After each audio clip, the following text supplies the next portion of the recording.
G'day, it's Joel Rasmussen from Southern Cross Combat, and I'm here backstage at Demolition Fight Series 16 with the winner of the main event, Mr. Eoin Coughlan. First off, Eoin, congratulations on your victory. How are we feeling after it? Man, I'm tired. It was a tough fight. Lonnie's very strong, fists like rocks, and just happy to get the win. You did mention in the cage some of that tiredness, and also the first thing you were looking forward to was a beer. Have you had that beer, and what was it? If not, what will it be? I haven't. It's going to be waiting for me downstairs. It's definitely going to be a VB. That's my go-to. My go-to. True blue Victorian boy. We like to hear that. I want to start. I won't take too much of your time. I do appreciate it. You said you're not a striker. Definitely turned into, it seemed to be a bit of a striking match towards it. I want to talk about in the first round, you dropped Lonnie with like a stiff jab. Were you surprised by that? What was going on there? No, I wasn't super. Like I know I do have good power in my hands. It's just not my go-to.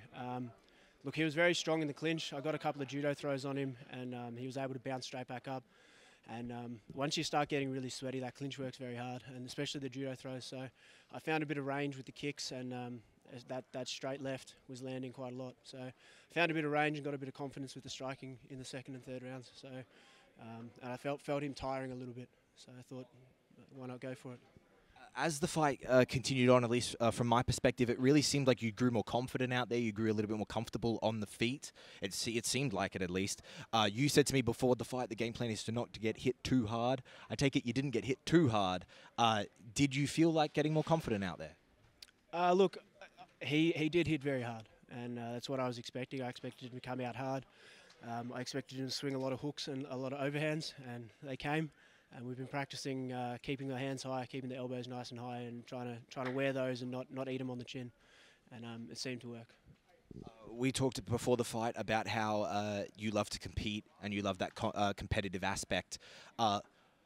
Although you may be tired, maybe aches and bruises, was that as fun as you had hoped it would be? It was a hell of a lot of fun. I had fun out there, and I really appreciate Lonnie taking the fight. Like I said, very tough competitor, and I had a lot of fun out there. Although I know we talked about it before, but I still have to ask this. You were coming off the victory. It's the last show of the year. Of course, everyone gets a chance to kind of chill out. But what do you want to do going forward? Do you want to fight again? Do you know when you want to get back in there? We'll have a look at it. Look, Sarah's obviously hopefully got the fight of her career coming up, and I think we'll focus on that for the minute. I'll be helping her out, preparing for that if and when it happens. And early to mid next year, we'll see how we go. I'm back at work on Monday, so lots of fun towards the end of the year. So this is not a one and done. Nah, definitely not one and done. I had a lot of fun out there. And now, right at the end there, you hit the woo like Ric Flair. Why the woo like Ric Flair? I did a little bit of an interview in the cage yesterday after the weigh-ins, and Daniel said you can choose one or two personas. You can either go old school WWE, or you can be your boring self. So I hit the Ric Flair, Woo! Was Ric Flair your favourite? Look, I was never into WWE, but Daniel's a massive WWE fan, so just trying to keep the boss happy. Have you got a chance to speak to him about the fight? Is he happy with the performance? Look, we didn't stick to the game plan, so I think going forward he's probably not going to be too happy with me there. But I think to get a win against a tough opponent, I think he's going to be happy with that, regardless of how it happens. Last two for me. You say there, you didn't stick to the game plan. Is there something confidence building about knowing even when the fight isn't going to how you drew it up, you can still pull the win out?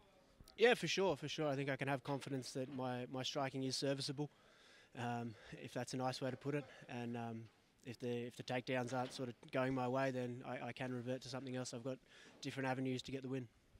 And when I spoke to you before the fight, you told me about how the amateur fight fell out, there was a pro fight that fell out, and then Lonnie's name came your way.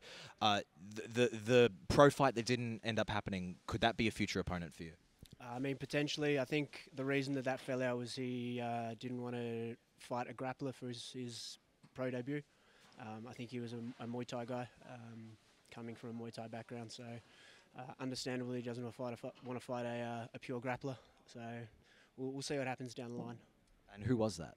I didn't even get a name. So I do know he fought D. Samasoni in I believe a K1 fight, and so yeah, I'm not sure of the name. People have to get on their Tapology and go through the history. Yeah.